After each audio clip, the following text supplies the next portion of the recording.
आप देख रहे हैं दैनिक दर्पण न्यूज।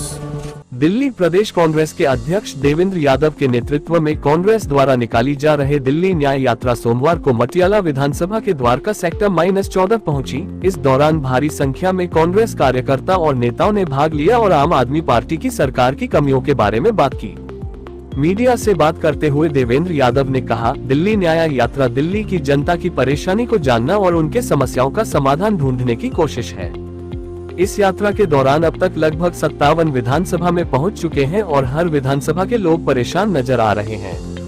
महिलाएं, बच्चे, बुजुर्ग, युवा सभी परेशान हैं। बुजुर्गों की पेंशन की समस्याएं हैं, महंगाई की समस्या है, सड़कें टूटी है, कोई नया प्रोजेक्ट शुरू नहीं हो पा रहा है, ना मेट्रो ना ही फ्लाईओवर का कोई भी काम दिल्ली सरकार कर रही है।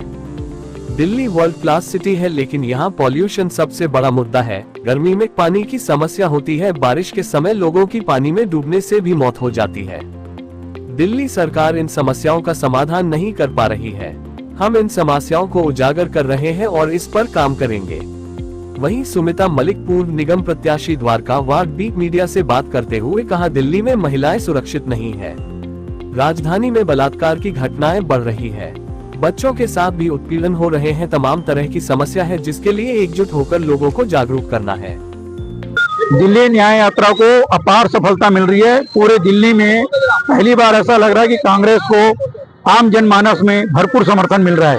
हर जगह जहां भी दिल्ली न्याय यात्रा हमारे प्रदेश अध्यक्ष देवेंद्र यादव जी के नेतृत्व में निकल रही है, आम जनमानस उसे पूरा अपना समर्थन दे रहा है और वो उत्साह से भरा हुआ है। सर, विधानसभा चुनाव में इस बार कितनी सीट का उम्मीद करते हैं आप? अभी तो सीट हम सरकार बनाने सोच रहे हैं। सरकार बनाने के लिए 35 सीट चाहिए होती है, तो 35 तो पहले 36 सीट का पहले टारगेट है। उससे ऊपर जनता जितना आशीर्वाद दे वो स्वीकार्य होगा। मैं सुमिता मलिक, पूर्व प्रत्याशी द्वारका बी। मेरा आपसे ये कहना है कि हमारा उद्देश्य है घर घर तक, जन जन तक न्याय की अपील के लिए एक साथ एकजुट होना। मतलब हम लोग क्या है, सारे लोग एक जैसी समस्या से जूझ रहे हैं।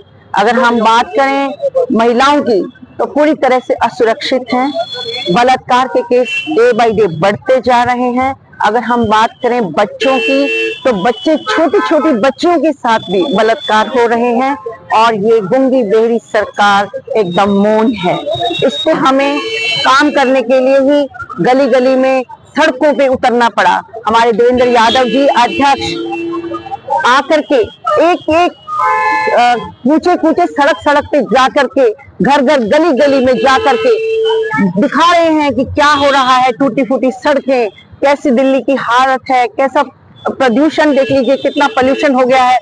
ये सारी चीजों को हम लोगों तक पहुंचा रहे हैं और लोगों को पता है और उनसे उनकी राय मांग रहे हैं कि भाई आप क्या चाहते हैं। उनकी समस्याओं का भी हल करने के लिए हम आगे के लिए अपने आप में कमिटेड हो रहे हैं। देखिए, दिल्ली न्याय यात्रा का मुख्य उद्देश्य दिल्ली की जनता जो आज पीड़ा में है, परेशानी में है, उनका दुख और दर्द जानना और उन समस्याओं का समाधान ढूंढने की एक बड़ी कोशिश है। और इसके तहत हम लगभग 57 विधानसभाओं में पहुंचे हैं। 57 की 57 विधानसभाओं में आज बुजुर्ग परेशान हैं, आज महिलाएं परेशान हैं, युवा परेशान है। युवा अपने रोजगार को लेकर परेशान है, महिला अपने उत्पीड़न को लेकर परेशान है, बढ़ती हर रोज की महंगाई से परेशान है। उसी प्रकार से बुजुर्ग जो है वो उसको आज पेंशन तक मुहैया नहीं हो पा रही। ये समस्याएं लगभग सभी 57 की 57 विधानसभाओं में देखने को मिली है। नमस्कार, मैं अशोक यादव पपरावट। मैं मटियाला विधानसभा के गांव पपरावट में रहता हूं। दिल्ली न्याय यात्रा आज की डेट में हमारी नजर में, पूरे दिल्ली वासियों की नजर में एक नई शुरुआत है। जो दिल्ली की मूलभूत सुविधाएं आज की डेट में दिल्ली की जनता से दूर होती जा रही है, जिसके लिए वो लड़ाई लड़ रहे हैं। कांग्रेस न्याय यात्रा उनको इंसाफ दिलाने के लिए, उन सभी समस्याओं को उठाने के लिए कांग्रेस पार्टी की तरफ से एक मुहिम है, जो शुरुआत है विधानसभा इलेक्शन से पहले। देखिए, कांग्रेस की जो न्याय यात्रा चल रही है, अभी तो ये कहते, मैं कहूंगा कि पहला पड़ाव है। सेकंड और थर्ड में जो आएगा ना, कांग्रेस आपको सत्ता में आती दिखती देखी।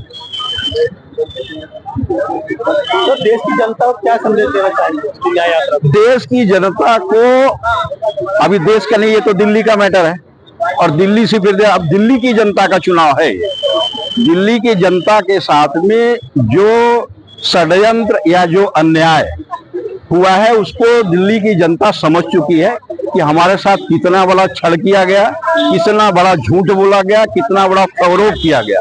उसका जवाब दिल्ली की जनता निकल के इस बार दोनों पार्टियों को देगी।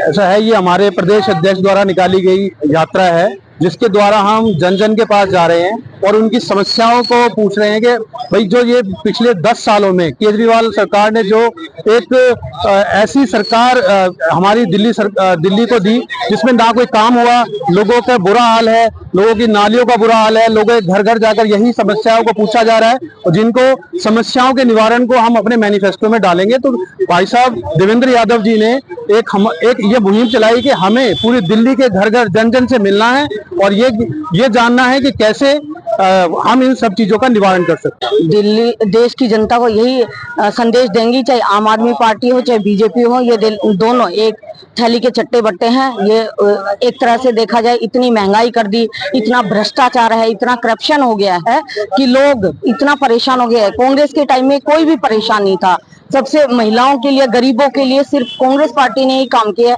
अदरवाइज कोई भी पार्टी है, ये एक दूसरे के वही पहलू है, तो कोई भी काम नहीं कर रहा। और आम आदमी पार्टी ने बिल्कुल दिल्ली का बेड़ा गर्क कर दिया। हमारी स्वर्गीय श्रीमती शीला दीक्षित जी जो 15 साल हमारी सीएम रही हैं, उन्होंने दिल्ली को बिल्कुल चमका के रख दिया था। और यहाँ पे चाहे फ्लाईओवर है, चाहे नाली है, बस है और कॉलेज है, जितने कॉलेज, मेडिकल कॉलेज या स्टूडेंट्स के लिए जो यूनिवर्सिटी जो बनी है, वो सिर्फ कांग्रेस पार्टी के टाइम में ये सारे कार्य हुए हैं।